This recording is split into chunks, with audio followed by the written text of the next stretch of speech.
noches, que el Señor les bendiga.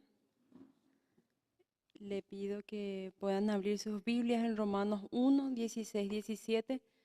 Hoy vamos a estar tocando tras estos versículos, por más de que en el estudio anterior el hermano ya estuvo hablando un poquito acerca de esto, ¿verdad? Una pincelada.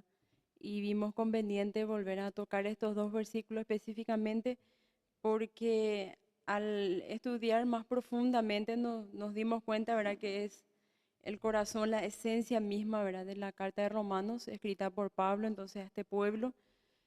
Y queremos entonces volver a retomar este tema, ¿verdad?, en este estudio para poder desmenuzarlo un poco más, poder estudiarlo más a profundidad.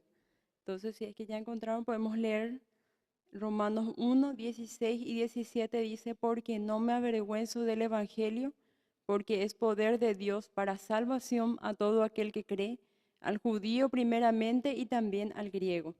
Porque en el Evangelio la justicia de Dios se revela por la fe y para fe, como está escrito, mas el justo por la fe vivirá. Vemos, ¿verdad?, que aunque tiene tiene entonces un título aparte como el poder del Evangelio, es algo que Pablo viene diciendo en su carta, ¿verdad? Y tenemos que retomar un poco lo que estaba diciendo anteriormente.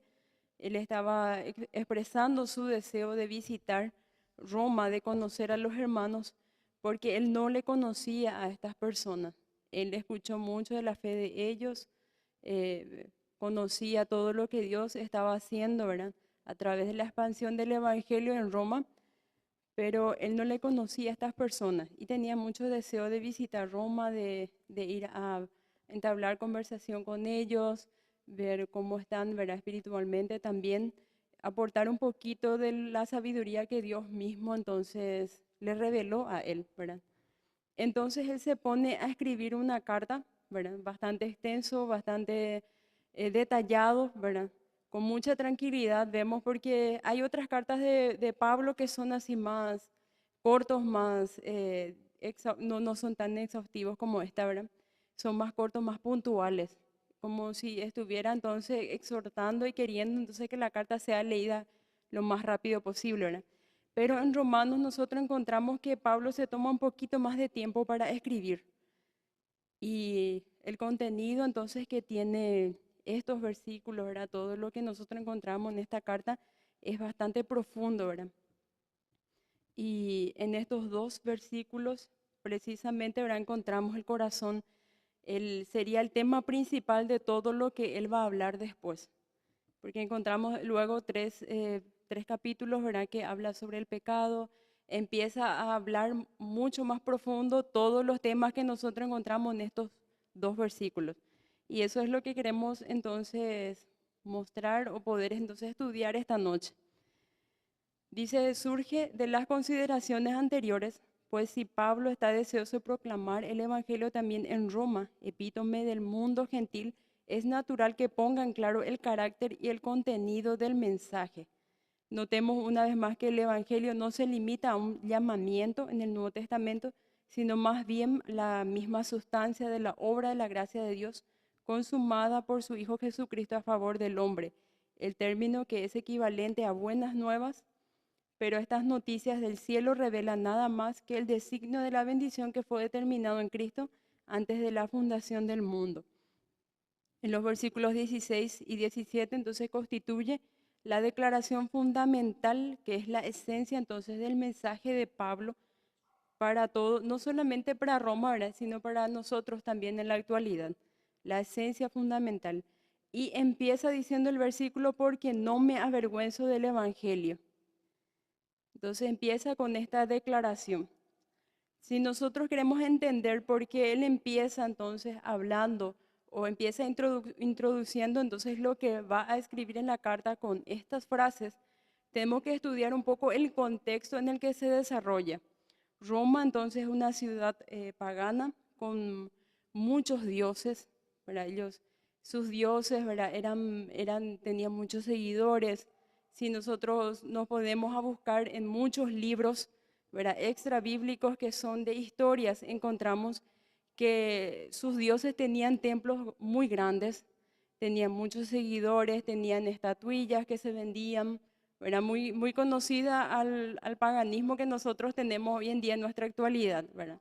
Tenía muchas personas devotas a ellos. Entonces, digámosle que la importancia de una religión se medía por el tamaño de sus templos, se medía por el tamaño de sus seguidores, se medía entonces por la magnificencia de todo, ¿verdad? Hoy en día también sucede eso. Pero en aquella época era mucho más profundo, era mucho más importante, porque la religión era el que tenía el poder. Entonces, perdón, la razón por la que Pablo dice entonces no me avergüenzo del Evangelio tiene más bien un contexto cultural, ¿verdad? Siguiendo un poco lo que estaba diciendo, entonces, en Roma el César era considerado un dios. Ellos tenían que adorar al César. Si el César pasaba cerca, ellos tenían que parar todo lo que estaban diciendo, haciendo, o todo lo que ellos estaban en ese momento realizando, pararse frente al César y arrodillarse y decir, César es el Señor.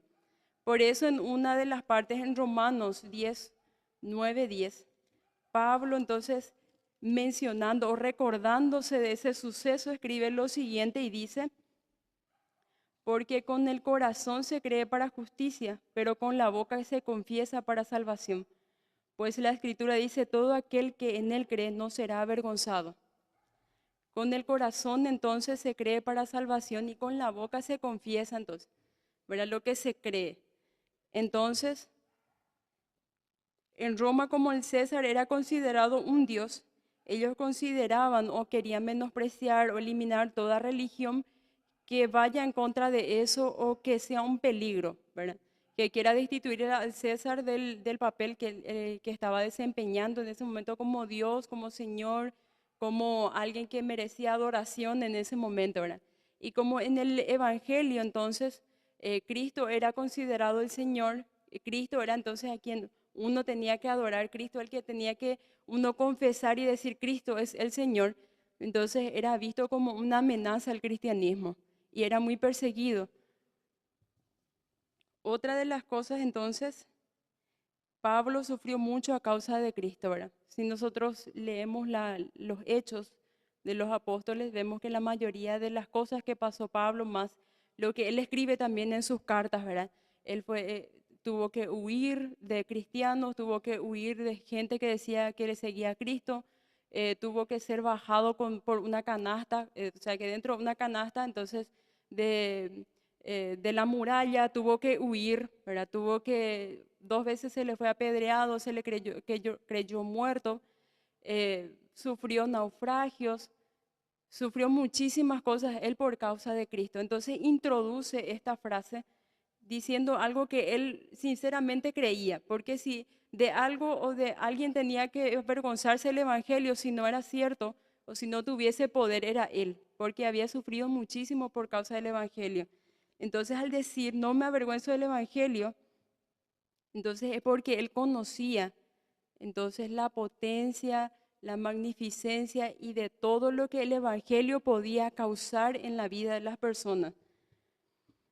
Dice, el mensaje parece algo despreciable ante los hombres que confiesan en su fuerza humana o que se deleitan en los postulados de la filosofía, pero con todo él no se avergüenza de la proclamación que señala a Cristo crucificado.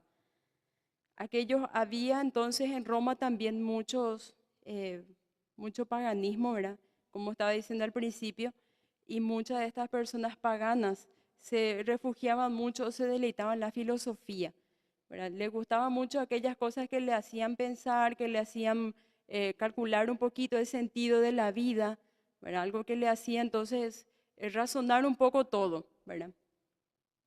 Entonces cuando Pablo presenta a un pueblo gentil, un pueblo griego, ¿verdad? Que tiene esta mentalidad, a un Cristo crucificado, a un Cristo que es judío, ¿verdad? Que era hijo de carpinteros, que fue crucificado por Poncio Pilato, ¿verdad?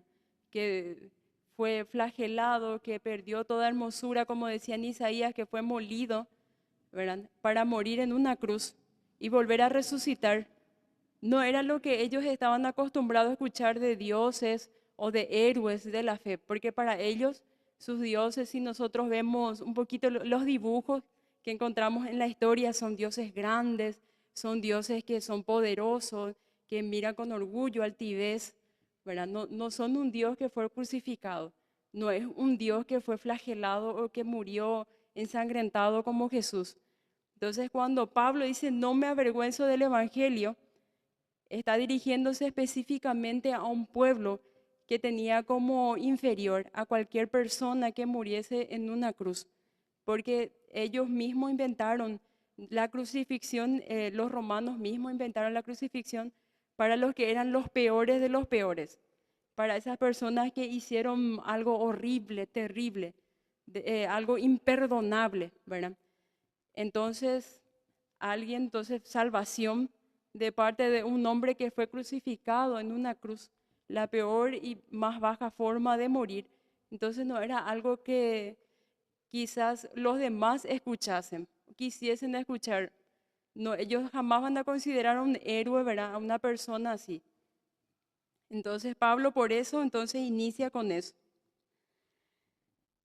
Y tenemos que hacernos la siguiente pregunta, entonces también surge al leer estos dos versículos y dice, ¿cómo puede un Dios perfectamente justo perdonar y aceptar en su presencia a un hombre injusto y aún así preservar intacta su justicia?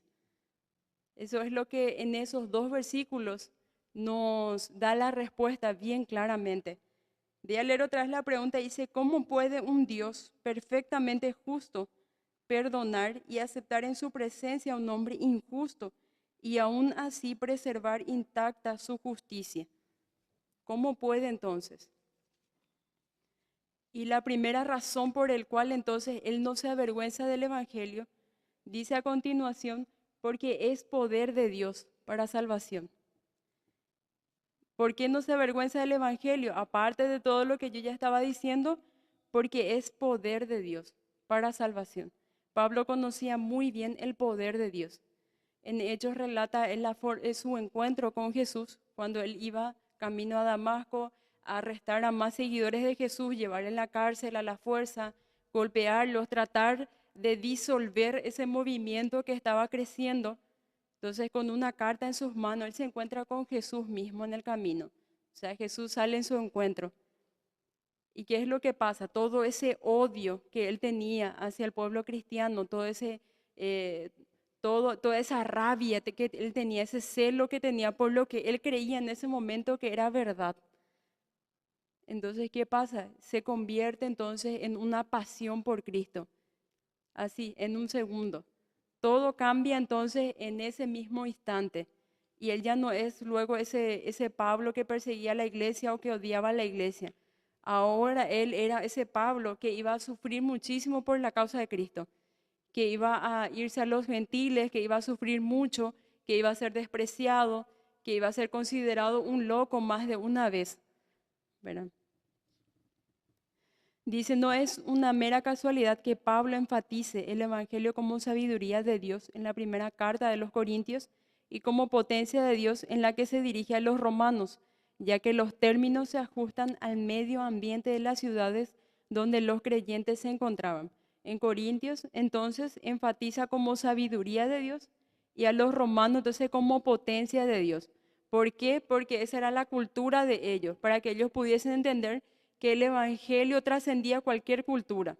Podría ser entonces, digamos, estar por encima de cualquier cosa. Los romanos habían conquistado el mundo, ¿verdad? A través de la fuerza bruta. Ellos eran todo por la fuerza bruta, mataban, eran sanguinarios, eran asesinos, ¿verdad? Entrenados. Y ellos así conquistaban a todos los pueblos que les rodeaban. Por eso Pablo enfatiza entonces que es potencia de Dios. Y a los corintios entonces que es sabiduría de Dios porque ellos son griegos, más filosóficos. Ellos calculan más la existencia de la vida, algo que les haga preguntar en las famosas preguntas que se hacen, por ejemplo, de dónde vengo, dónde soy, hacia dónde voy, ¿verdad? Las famosas preguntas existenciales, ¿verdad? vemos que Pablo insiste en que la aparente locura de la cruz es la sabiduría de Dios y por su supuesta flaqueza es la potencia de Dios. La palabra potencia, entonces, la raíz de esta palabra en este versículo es igual a poder o dinamita también, muy parecido entonces a lo que compone la palabra dinamita. Bueno, entonces, lo que Pablo estaba queriendo decir es que la forma, o sea, que el impacto que iba a tener a su alrededor es igual que una dinamita. ¿Qué es lo que hace una dinamita? Entonces, cuando cae entonces en algún suelo, impacta, destruye todo a gran escala. Pero en este caso, entonces, el poder de Dios o potencia de Dios es entonces para arreglar todo, pero a gran escala. No era algo que iba a ser chiquitito, ¿verdad? A una o dos personas. Era algo que iba a impactar la vida de todas las personas a gran escala. A eso se refería entonces la potencia de Dios. Dice, la potencia se evidencia por los resultados que se consiguen, pues las fuerzas han de efectuar trabajos. Vemos entonces que la potencialidad se evidencia entonces en las victorias que se consigue también, ¿verdad? La victoria que Cristo consiguió en la cruz al morir, ¿verdad? Todo el perdón de nuestros pecados. A Dios, dice, le ha placido pasar por alto lo fuerte de los hombres para que el glorioso fruto de la cruz, hecho visible en multitudes de vidas cambiadas, no pueda atribuirse de manera alguna al esfuerzo humano, sino solo al poder de Dios. Los redimidos saben que su enemigo, el hombre fuerte, ha sido derrotado y atado por el hombre más fuerte, que es el vencedor del Calvario, pues su nueva libertad es la prueba de la operación a su favor de la potencia redentora de Dios. Entonces, la primera parte donde dice, no me avergüenzo del Evangelio, la primera razón es entonces porque es poder de Dios. Ese poder entonces que a gran escala iba a arreglar todo, ¿verdad? Si nosotros leemos las escrituras desde Génesis hasta Apocalipsis, nos damos cuenta entonces que en el huerto del Edén, en el primer pecado que cometió Adán, ¿verdad? Que es entonces el comer esa manzana que le había sido prohibida, ahí la condenación entró al hombre, ¿verdad? Por ese acto de desobediencia, entonces todos los seres humanos nacemos en condenación. Fue ahí entonces donde se impartió entonces el veredicto de condenado para todas las personas. Nosotros nacimos en esclavitud, nacimos en pecado, nacimos en condenación. Para que nosotros podamos entender el poder de la salvación, nosotros necesitamos un cambio de naturaleza. Por eso entonces Pablo introduce Romanos explicando entonces cuál es el efecto del pecado en el ser humano. ¿Qué fue lo que ocasionó el pecado? Pongamos un ejemplo. Imaginémonos a alguien muy pobre, que nació en una aldea muy pobre, que se acostumbró a sobrevivir con lo mínimo, que tuvo que todos los días preocuparse por qué iba a comer, algunas veces no come, ¿verdad? Esa persona va a extrañar, digámosle, un buffet, va a extrañar el sushi o va a extrañar alguna comida lujosa. Jamás va a extrañar. ¿Por qué? Porque no conoce otra cosa. Su realidad y su vida y todo lo que conoce es entonces la bajeza, es la pobreza. Y eso mismo sucede con el ser humano. Al nacer en esclavitud, al nacer en pecado, muchas veces nosotros vemos el pecado como algo normal. Eso es lo que pasa entonces en la gente que no es cristiana. Ve el pecado como algo normal. Por ejemplo, la mentira o el orgullo, ve como algo normal, que no es demasiado grave, ¿verdad? No es demasiado grave. Quiere entonces minimizar muchas veces los errores, ¿verdad? Pero nosotros al ir estudiando Romanos vamos a darnos cuenta de que cualquier pecado, ya sea pequeño o grande, es abominable, es horrible, entonces es una ofensa contra Dios. Porque como decía entonces en un libro también, el pecado entonces es la proclamación de independencia del hombre a Dios. ¿Por qué? Porque el hombre fue creado a imagen y semejanza de Dios. Fue creado entonces para servir a Dios. Fue creado para glorificar a Dios. El hombre fue creado para ser la imagen de Dios aquí en la tierra. ¿Y qué fue lo que pasó? Entonces esa imagen se distorsionó, esa imagen se perdió por causa del pecado. Entonces Cristo, al traer entonces salvación a la humanidad, lo que quiere hacer es restaurar esa imagen, restaurar la gloria de Dios en el ser humano. Entonces nosotros ahí entendemos que necesitamos un cambio de mentalidad y de naturaleza para darnos cuenta de que está mal lo que estamos haciendo. Lo mismo sucede cuando estamos acostumbrados a algo feo, ¿verdad? A un lugar sucio, a un lugar desarreglado.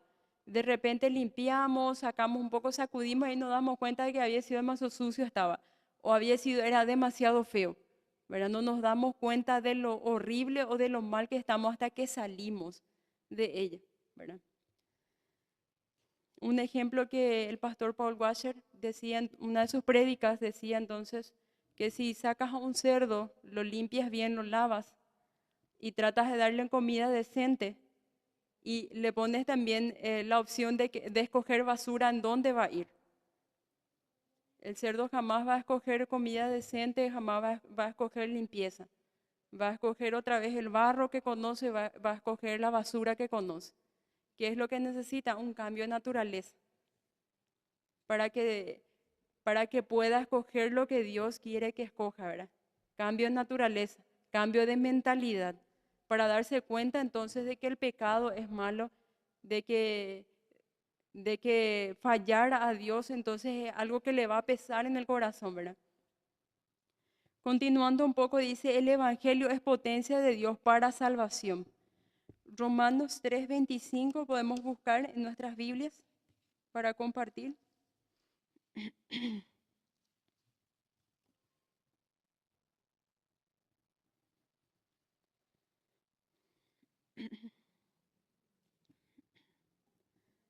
Si alguien entonces lo encuentra, puede leer bien fuerte.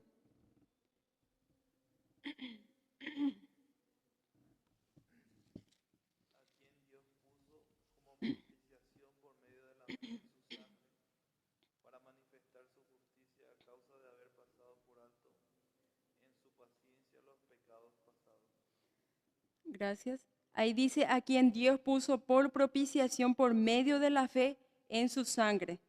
Dios puso entonces por propiciación, ¿cómo? Por medio de la fe. La fe entonces en Jesús es el que nos da a nosotros acceso a esa justicia, ¿verdad? De Cristo. Y por su sangre entonces se manifiesta su justicia a nosotros. Y eso nos vamos a ir entonces desglosando también en los siguientes versículos, ¿verdad? Ir mirando punto por punto. A causa entonces de haber pasado por alto en su paciencia los pecados pasados.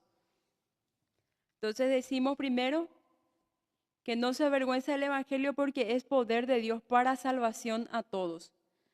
Dice, solo la potencia divina tiene por finalidad la salvación de todo aquel que quiere. El término salvación presenta el aspecto más amplio de la obra de la gracia de Dios, enlazándose frecuentemente en el Antiguo Testamento con la manifestación del Mesías. Fundamentalmente se contrasta entonces con perdición, con muerte y con ira.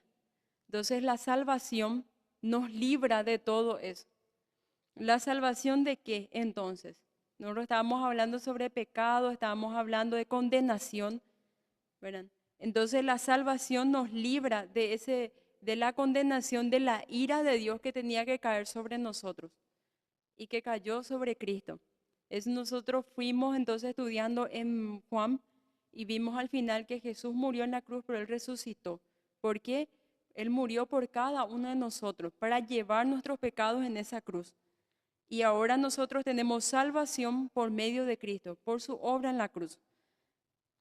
Y ahí entonces nosotros somos salvos de la perdición, somos salvos de la muerte y de la ira de Dios que tenía que caer sobre nosotros.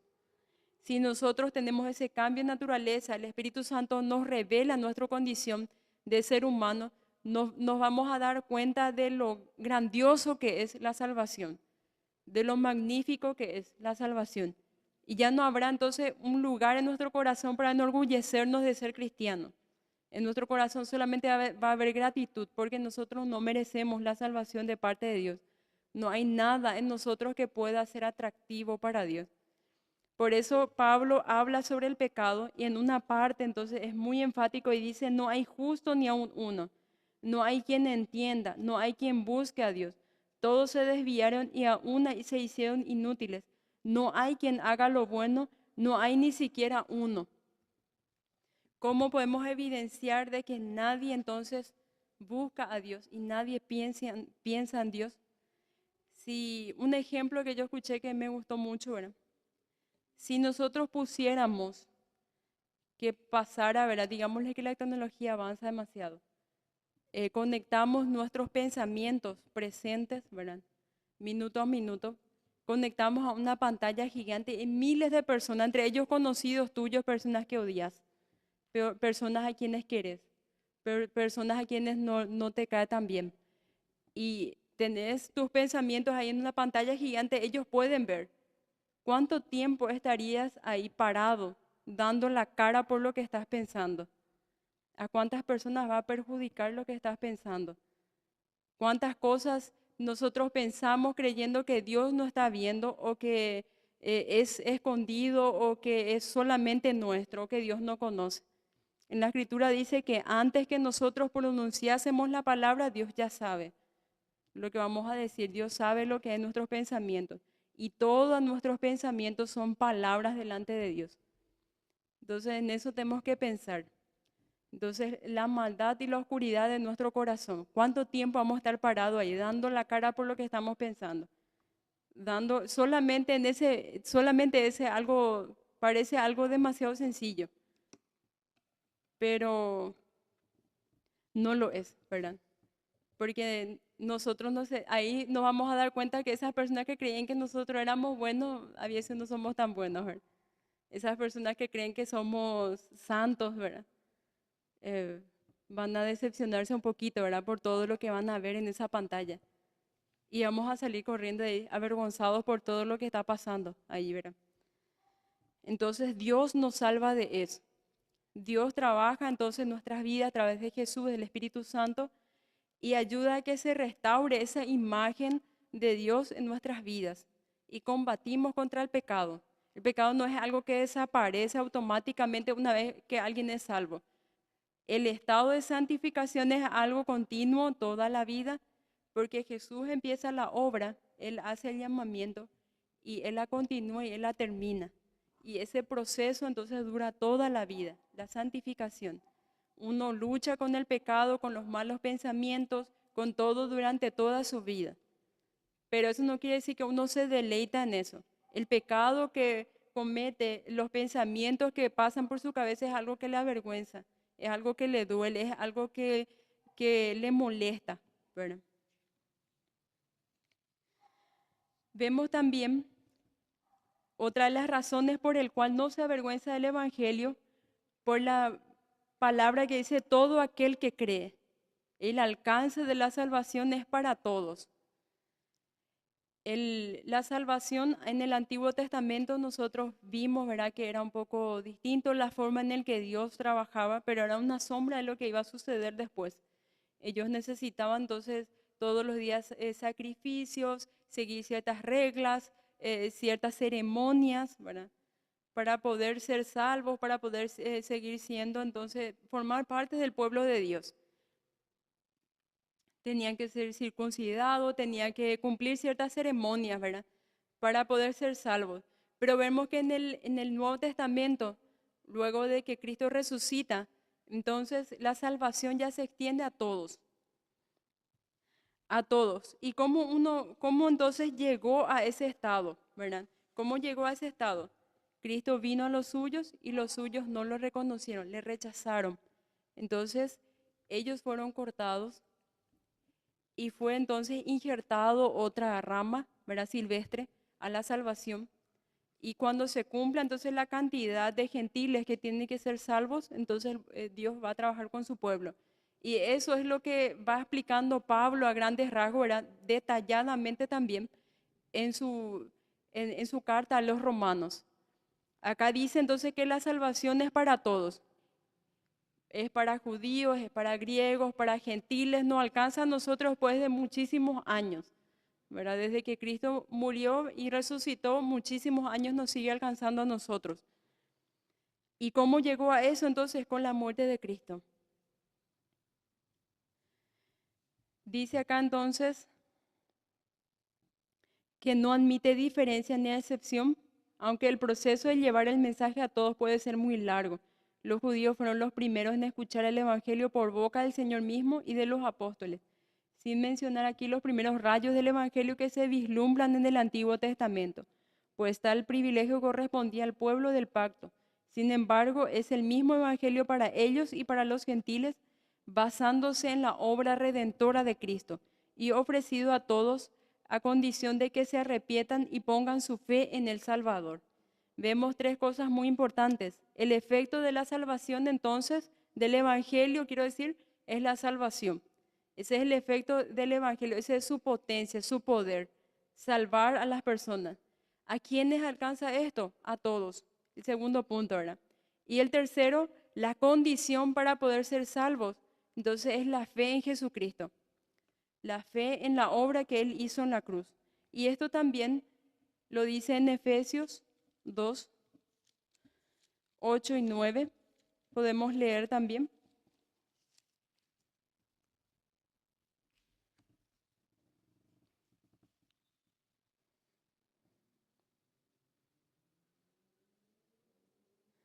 Si alguien encuentra, entonces puede leer bien fuerte.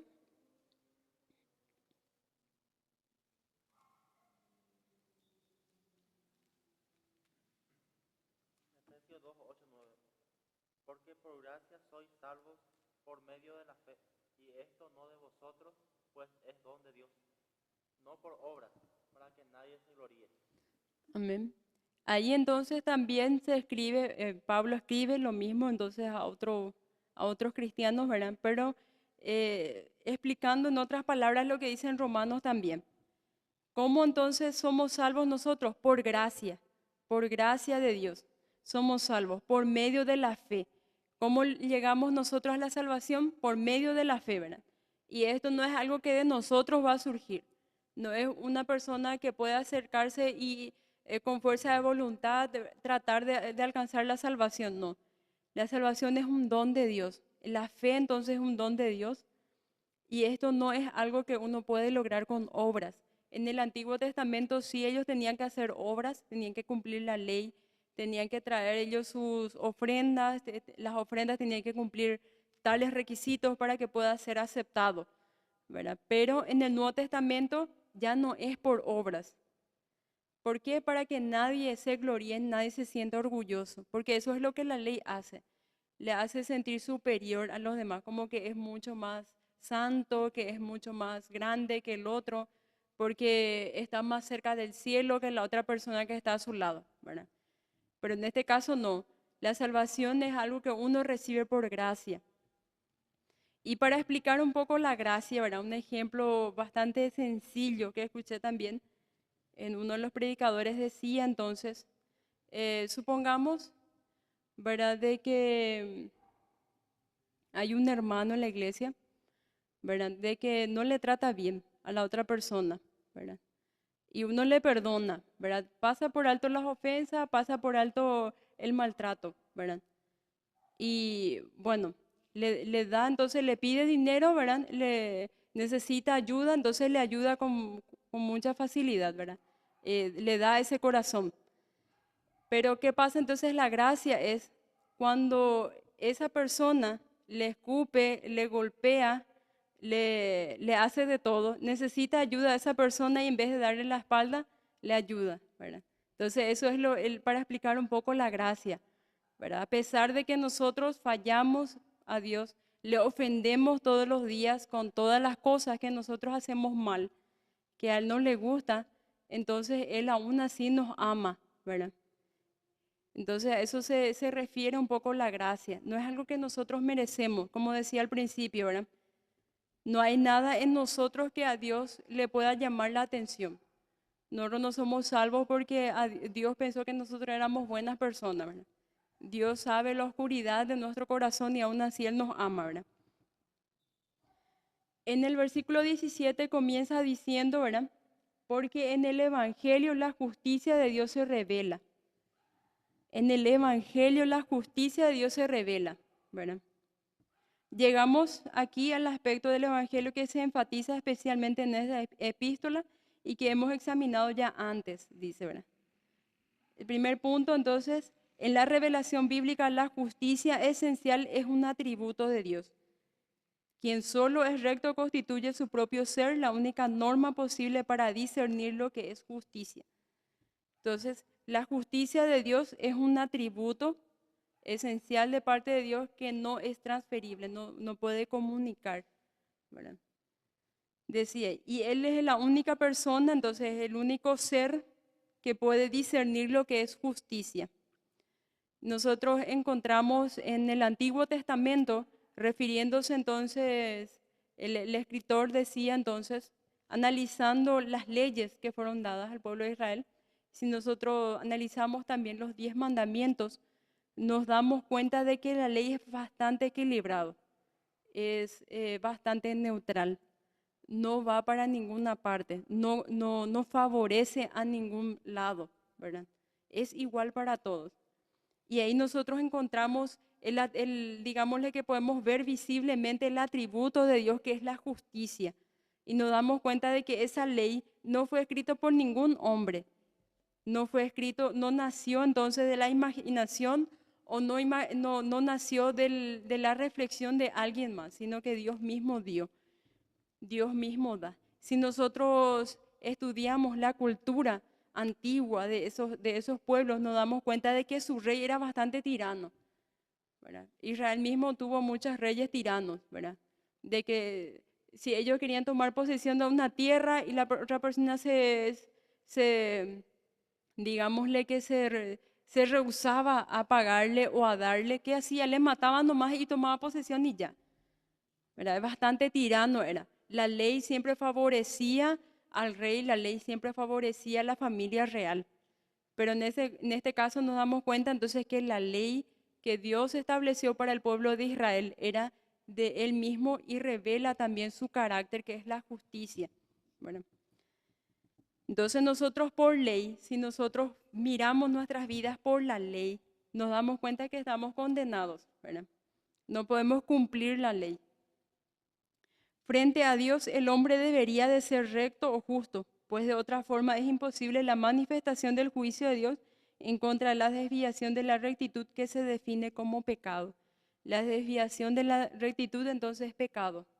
Delante de Dios, si nosotros queremos ser salvos por nosotros mismos, tenemos que ser rectos, tenemos que ser justos, sin mancha, sin pecado. Y eso incluye nuestros pensamientos. Pero nosotros nos damos cuenta, ¿verdad? Que nuestros pensamientos muchas veces no controlamos. Lo que pasa por nuestra mente no controlamos, ¿verdad? Entonces, las justas demandas de Dios frente al mundo pecador se hallan sobre todo el decálogo y las leyes asociadas a estos mandamientos fundamentales. La demanda de Dios entonces es justicia. Y tiene razón, ¿verdad? Al demandar justicia de los hombres, a demandar entonces que el hombre sea justo, que el hombre sea recto. ¿Y qué pasa si el hombre no puede cumplir? Eso se da cuenta entonces la persona cuando no puede cumplir. Cae en condenación, está bajo condenación, está bajo la ira de Dios. ¿Por qué? Porque no puede cumplir los estándares que Dios le pide. No puede cumplir entonces lo que Dios le está pidiendo. Entonces nos damos cuenta que a lo largo de la escritura encontramos a hombres y mujeres que hacen todo el esfuerzo por cumplir el estándar de Dios. Todo el esfuerzo por cumplir entonces. Y que eso se necesita entonces, que nosotros muramos y volvamos a nacer para que podamos cumplir las demandas de Dios. Y eso uno realiza, un cristiano realiza eso pero en forma espiritual. Muere al pecado y vive para Dios. Este empeño por cumplir la ley lleva al alma orgullosa a pensar que puede justificarse delante de Dios a su manera. Entonces, cuando alguien piensa que es recto delante de Dios con lo que pasaba, por ejemplo, en los evangelios con los fariseos, los saduceos, que ellos poseían la ley, muchas veces, muchas de las leyes que ellos en esa época imponían al pueblo eran ya creación de ellos, ¿verdad? Ya eran leyes de su imaginación, ya eran leyes que ellos impusieron más cargas a las personas y ellos se sentían los seres más espirituales, los que estaban cerquita del cielo y los que iban a ser salvos. Eso es entonces lo que ocasiona el orgullo, lo que ocasiona entonces también el creer que podemos ser salvos por nosotros mismos. Pero vemos entonces que por gracia Dios interviene en la persona de su Hijo, quien al ser hecho pecado por nosotros en el sacrificio de la cruz, hace posible la justificación del pecador que se arrepiente y cree. Y Cristo es hecho al tal justificación. Eso encontramos en 1 Corintios 1:30. Podemos buscar.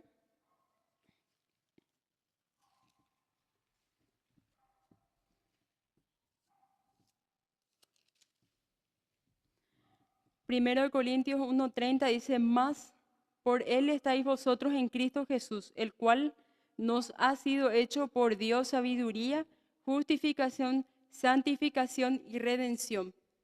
Dios entonces sabiendo o conociendo la imposibilidad del ser humano por cumplir las leyes, por llevar entonces, por llevar la vida justa que Él demanda de sus hijos, interviene en la persona de Jesús.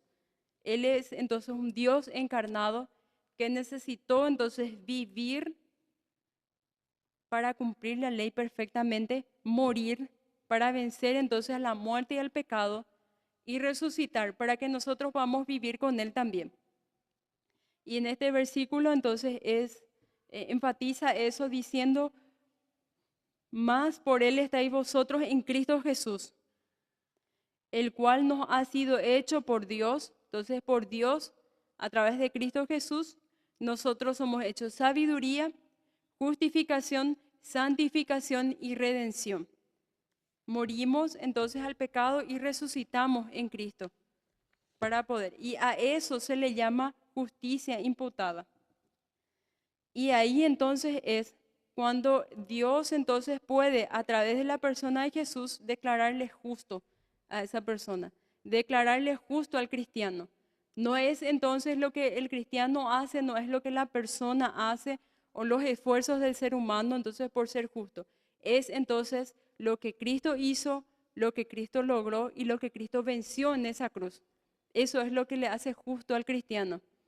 Entonces, como decía una parte en las escrituras Pablo también, entonces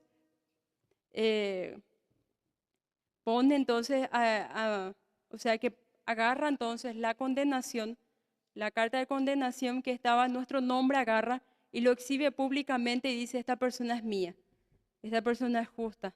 Lo sella entonces a través de su Espíritu Santo.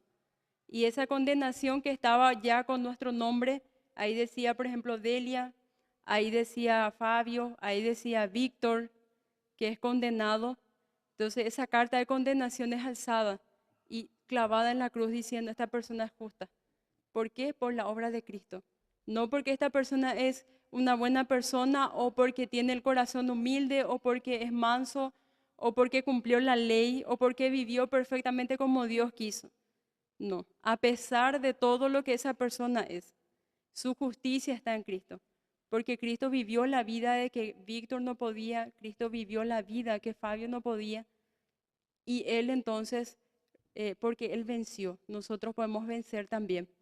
A eso se refiere entonces con justicia imputada.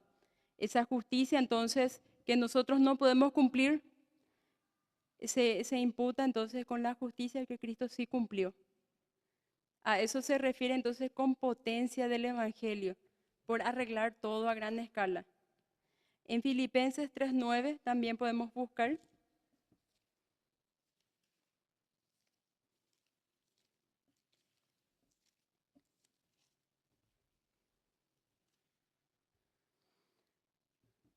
Filipenses 3:9 dice, y ser hallado en Él, no teniendo mi propia justicia, que es por la ley, sino la que es por la fe de Cristo, la justicia que es de Dios por la fe. Y ser hallado en Él, no teniendo mi propia justicia, lo que estaba diciendo, no es mi propia justicia, no es la vida perfecta que yo viví, o porque yo soy santo o me merezco. porque sabemos que por la ley ninguna persona puede cumplir la ley, pero es por la fe que nosotros tenemos en Cristo, la fe en su obra, la fe salvadora. Esa es el medio correcto es Cristo, ¿verdad? En Él nosotros somos justos delante de Dios y a eso se refiere entonces con justicia imputada, el tipo de justicia que a nosotros se nos imputa por creer en Cristo Jesús. A continuación dice, porque en el Evangelio la justicia de Dios se revela por la fe y para fe. La justicia del Evangelio se revela entonces por fe y para fe. Aún más, literalmente podríamos leer de la sustancia de la fe y para fe. Algunos expositores han sugerido interpretaciones de acuerdo con el sentido literal de la frase. Por ejemplo, la justicia imputada surge de la sustancia de la fe y el nuevo estado tiende a producir la fe en forma continua. Lo mismo entonces que estaba diciendo, Cristo comienza la obra, Él la continúa. El estado de santificación es algo entonces de que Cristo conjuntamente con el Espíritu Santo y las tres personas de la Trinidad trabajan en el ser humano continuamente para poder ayudarle a que esa persona pueda crecer espiritualmente. Es algo continuo. Se logra por fe y para fe. Para fe continúa teniendo fe. Esa persona continúa depositando su fe en Cristo, continúa creyendo en Cristo. Dice también, resalta que queda excluida toda reacción humana que no sea la sola fe justificante. Queda excluida entonces toda reacción humana. Una persona no puede decidir. Una persona muerta no puede decidir vivir. Eso sucede entonces, nosotros encontramos ese ejemplo en el Antiguo Testamento, cuando el profeta es llevado al valle de huesos secos y Dios le pregunta, ¿estos huesos van a vivir? ¿Y qué le responde el profeta? Señor, tú sabes, di la palabra y estos huesos van a vivir. Y él dice, suelta la palabra y entonces estos huesos se levantan, se forman tendones, huesos, carne, todos se forman estos. Y así también es entonces la obra de la salvación en el cristiano. Una persona muerta en sus delitos y pecados y recibe vida a través del Evangelio, a través entonces de la obra de Cristo en la obra de Cristo en la cruz y su resurrección. Recibe fe entonces y puede vivir por Dios, para Dios, a través de Cristo, ¿verdad? La fe que justifica no es un mero asentimiento del mensaje que se escucha, bien que tiene su principio en la comprensión del Evangelio como palabra de Dios, y la fe es la confianza completa de Cristo como Salvador, siendo implícito en el concepto el abandono de todo apoyo humano, sea por méritos personales, sea de pretendidos valores religiosos. Tal fe establece una unión vital entre el creyente y el Salvador, de tal modo que la justicia que él consiguió en la cruz pasa a la cuenta de quien se haya identificado con Cristo.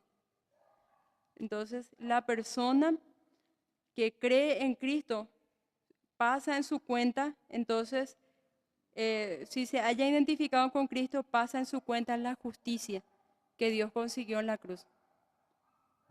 A eso se refiere entonces, por eso le estaba diciendo al principio que estos dos versículos engloban muchas verdades que Pablo luego a lo largo de Romanos nosotros vamos a encontrar que lo dice en forma más explícita, más detallado, más desmenuzado.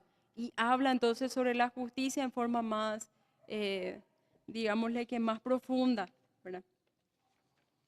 A continuación dice entonces,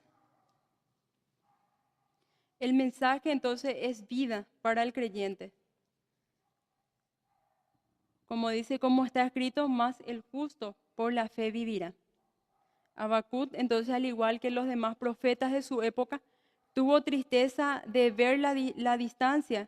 Entonces, a la distancia, la amenaza a la invasión babilónica que había de terminar con la vida nacional de los judíos en su tierra.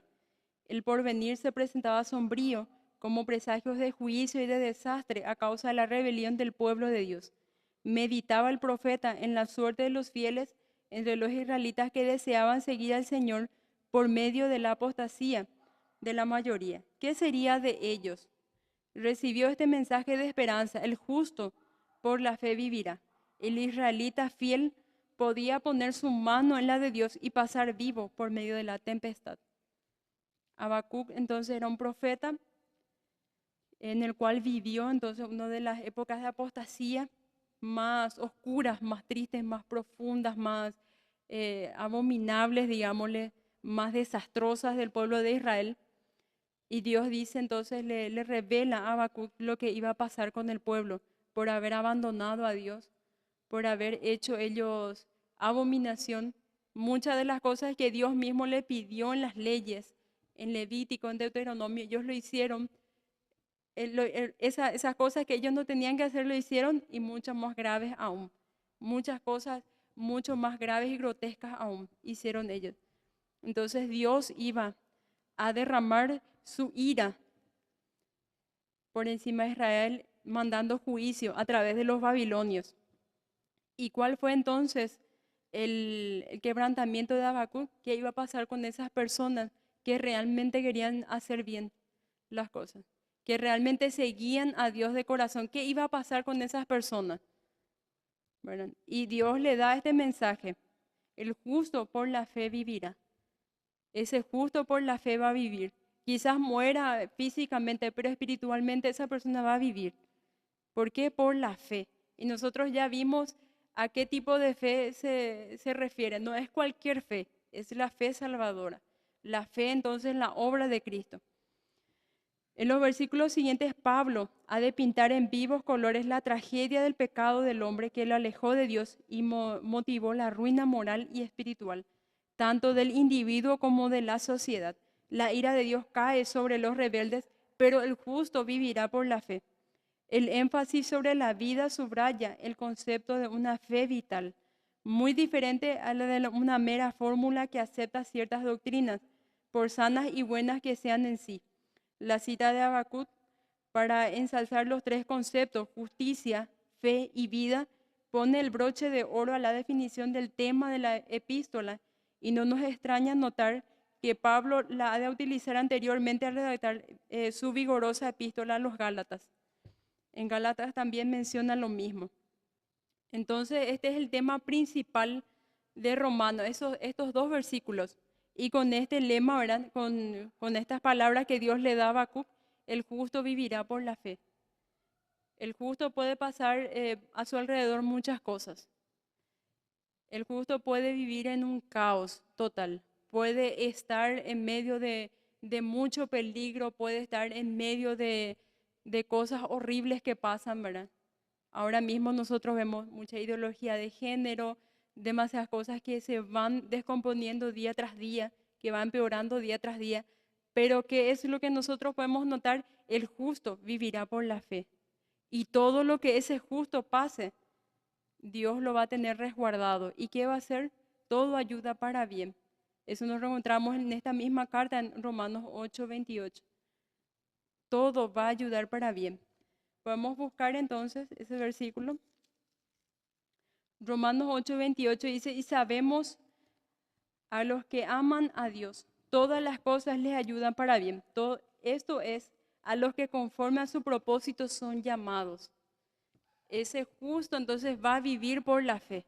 Dios va a hacer entonces que esa circunstancia que se ve difícil pueda ser para su beneficio espiritual. Quizás llore, quizás sufra, pero todo va a ser para su bien, ¿verdad? Porque ya no está solo, está bajo la gracia de Dios, está bajo la protección de Dios. Así como nosotros vimos que Dios resguardó a Job, y el diablo mismo le dice cómo él no va a servirte o no va a quererte si tú lo tienes rodeado, le tienes guardado. Y ese es mismo el resguardo y la protección que Dios tiene con aquellas personas que Él ha escogido, con esas personas que están entonces, digamos, en el camino de la salvación y están en ese proceso de santificación. Todas las cosas ayudan para bien. Entonces nosotros, para poder concluir, podemos decir entonces de que hay mucha riqueza doctrinal en este mensaje entonces que Pablo envía a los romanos, ¿verdad? Hay muchas cosas que va a ser útil para nuestro crecimiento espiritual, para conocer más a Cristo, conocer más a profundidad el Evangelio. Y así como nosotros quizás nos esmeramos demasiado por investigar cosas de nuestro interés, o si hemos estudiado una carrera, nos hemos pasado 3, 4 años estudiando con diligencia, ¿verdad? Para poder pasar exámenes y tener ese título, ¿verdad? Cuánto más debemos esforzarnos cuando se trata de la salvación, cuando se trata del mensaje de Cristo y por conocer lo que Dios nos dice a través de las Escrituras. Porque estas promesas son para nosotros. Estas promesas son, es para nuestra vida espiritual. Estas promesas, entonces, estas palabras son para nosotros. Nos habla de cuál es nuestro futuro. ¿Qué es entonces lo que Dios ha preparado antes de la fundación del mundo para cada uno de nosotros? Y eso nosotros vamos a ir encontrando acá. Dios nos predestinó para salvación. Dios nos escogió antes de la fundación del mundo. Dios preparó las condiciones exactas en las cuales nosotros íbamos a conocer su palabra. Y Dios mismo iba a trabajar para poder sostener todo eso. ¿Por qué? Porque su evangelio tiene poder para cambiar vidas. Y eso nosotros encontramos a través de muchas generaciones. Cuando Dios utilizó entonces a un monje alemán como Martín Lutero para reformar, y hasta ahora nosotros recordamos todo lo que él hizo, ¿verdad? A través de esta sencilla palabra, más el justo vivirá por la fe. No es por obras, es por gracia de Dios, ¿verdad? Y eso entonces es todo el mensaje de hoy. Espero que hayan entonces podido entender conmigo, entonces meditar también conmigo, analizar esta parte. Y en los siguientes entonces estaremos conociendo mucho más profundamente estos dos versículos, ¿verdad? Que son el tema principal de todo. Que Dios los bendiga.